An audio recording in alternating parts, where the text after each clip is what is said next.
अस्सलाम वालेकुम नाज़रीन, आप देख रहे हैं स्टार एशिया न्यूज़ पे प्रोग्राम इलाकी खबरों का खुसूसी सेगमेंट। मैं हूं आपकी होस्ट शिजा जुल्फिकार। नाज़रीन, सबसे पहले प्रोग्राम के आगाज में बात करेंगे लाहौर के इशू पे, जहां पे वासा का इशू बड़ा सरगर्म है, जहां पे ठेकेदार से गठजोड़ करके नाकस मटेरियल का इस्तेमाल किया गया और करोड़ों रुपए जो हड़प कर लिए गए हैं और जो सीवरेज लाइन में नाकस मटेरियल का इस्तेमाल किया गया।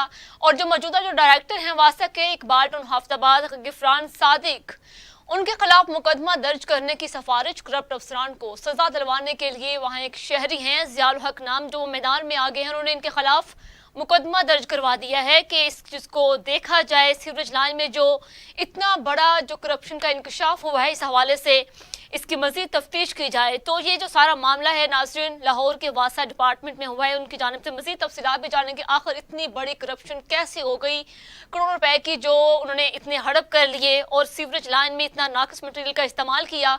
तो तफसीलात मजीद जानते हैं। हमारे साथ इस वक्त मौजूद हैं मियाँ एजाज साहब, उनसे जानते हैं। जी अस्सलाम वालेकुम मियाँ एजाज साहब, बताइएगा कि वासा में इतनी बड़ी करप्शन का इंकशाफ हुआ है, क्या कहते हैं? वालेकुम अस्सलाम। जी, वासा में इस टाइम अंधेर नगरी चौपट राज का सिस्टम चल रहा है। मुख्तलिफ डायरेक्टर, एक्शन, एसडीओज़ का मुख्तलिफ ठेकेदारों के साथ गठजोड़ है और बाज़ डायरेक्टर हजरात ने और एक्शन हजरात ने तो अपनी ही फर्में बनाई हुई हैं जिनके थ्रू वो काम करते हैं और करोड़ों रुपया कमा रहे हैं। ऐसे पिछले दिनों एक ज़ियाउल हक नामी मुहब्बे वतन शहरी ने, जब उसको पता चला कि अल्लामा इकबाल टाउन के डायरेक्टर हाफिज़ गफरान और इनके एक्शन ने मिलकर नाकस मटेरियल यूज़ किया और करोड़ों रुपए की करप्शन की, उसने दरख्वास्त दी जिस पर इंक्वायरी शुरू हुई। Inquiry number 107/23। इंक्वायरी ऑफिसर ने इंक्वायरी के दौरान इनको ज़िम्मेदार पाया और उसने इंक्वायरी में रिकमेंड किया कि इनके खिलाफ मुकदमा दर्ज किया जाए, जिस पर director anti corruption Lahore region ने मुकदमा दर्ज करने के अहकाम दर्ज कर दिए। जी ठीक है। अच्छा एजाज साहब, जो वासा के हैं एक्शन जो डायरेक्टर आप बता रहे हैं गफरान सादिक, जो कि इसमें मुलव्वस पाए गए हैं, उनकी इंक्वायरी तो उन्होंने आगाज़ कर दिया गया, लेकिन इंक्वायरी होने के बावजूद भी उनको कैफरे किरदार तक क्यों नहीं पहुंचाया जाता? इस तरह की उनको इतनी खुली छूट मिली हुई है?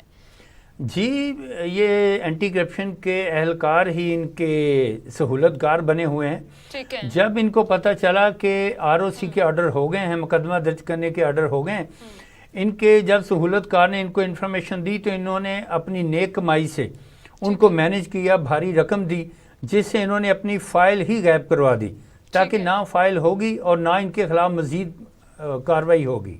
ठीक है।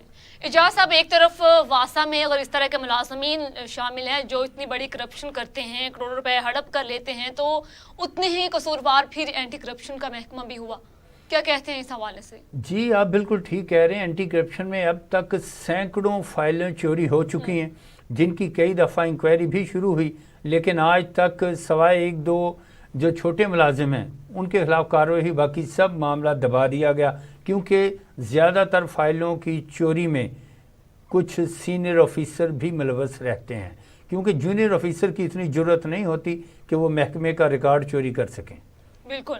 एजाज साहब, जो महकमा जो वासा है, जिनको इतने हुकूमत की जानिब से फ़ंड अलॉट किए जाते हैं सीवरेज की लाइन की मरम्मत के लिए, उस हवाले से इन सहूलियात को पूरा करने के लिए, लेकिन जो अदारे जिनके अंडर ये काम कर रहे हैं वो अदारे किधर गायब? उनकी जानिब से कोई कार्रवाई क्यों नहीं मजीद की जाती? इस चीज़ को बेहतर क्यों नहीं किया जा रहा? इस तरह के महकमा